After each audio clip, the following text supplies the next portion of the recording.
నన్ను గెలిపిస్తే పసుపు బోర్డు ఏర్పాటు చేస్తా, కేంద్రం దగ్గర నుంచి తీసుకొస్తా అని ఇప్పుడు కాదు గత ఎన్నికల్లోనే బాండ్ పేపర్ మీద సైన్ చేసి మరీ గెలిచారు ఎంపీ అరవింద్. సో ఇప్పుడు ఖచ్చితంగా తీసుకొస్తా అని చెప్పారు.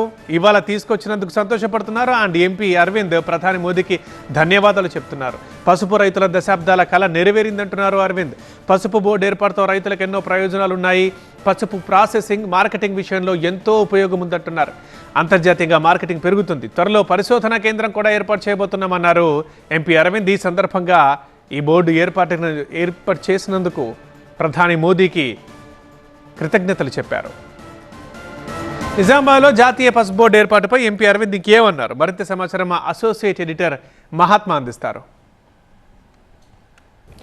పసుపు రైతుల దశాబ్దాల కళ నెరవేరింది. పసుపు బోర్డును ఏర్పాటు చేస్తూ కేంద్ర ప్రభుత్వం గతంలో ఇచ్చిన హామీని నెరవేర్చుకుంటోంది.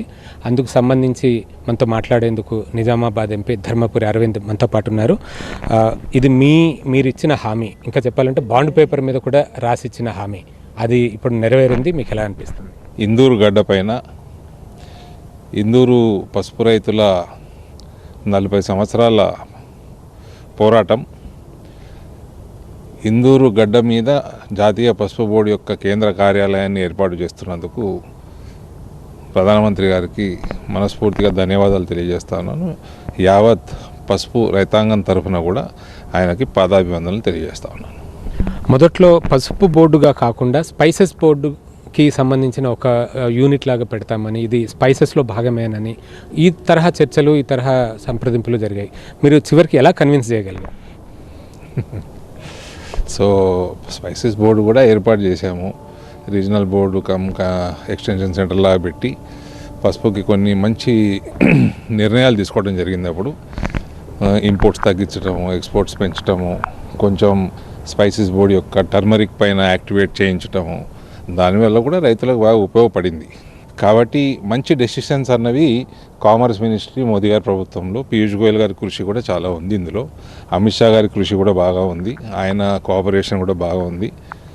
నిజామాబాద్లో ఇక్కడే పెడతాము అని అమిత్ షా గారు కూడా పార్లమెంట్ ఎన్నికలలో మీటింగ్లో, పబ్లిక్ మీటింగ్లో చెప్పడం జరిగింది. పల్లె గంగారెడ్డి గారు ఆర్మూర్ ప్రాంతానికి సంబంధించిన అంకాపూర్ గ్రామానికి చెందిన రైతు. ఆయన భారతీయ జనతా పార్టీలో ఒక ఏబీవీపీ, బీజేవైఎం కార్యకర్త నుంచి ఎదుగుతూ జిల్లా అధ్యక్షుడిగా 2 సార్లు, ఇవాళ రాష్ట్ర కార్యదర్శిగా ఉన్నాడు. That is his political side. కానీ ఆయన న్యాచురల్గా ఒక పసుపు రైతు, అది అంకాపూర్కి సంబంధించిన రైతు. పల్లె గంగారెడ్డి గారిని కూడా ఫస్ట్ చైర్మన్ చేయటము మంచి పరిణామము. పసుపు పరిశోధనలో కానీ, పసుపు భవిష్యత్తులో కానీ, మార్కెటింగ్లో కానీ అవగాహన ఉంది. ఇప్పుడు anti inflammation, antibiotic, anti cancerous ఇటువంటి వాల్యూస్ పసుపులో ఉన్నాయి, కర్కుమిన్లో ఉన్నాయి. అదే కాకుండా మీరు అన్నట్టు కాస్మెటిక్స్లో పసుపు ఆకు నుంచి కూడా ఈ మధ్య ఆయిల్ తీస్తూ ఉన్నారు, అడిషనల్ ఇన్కమ్.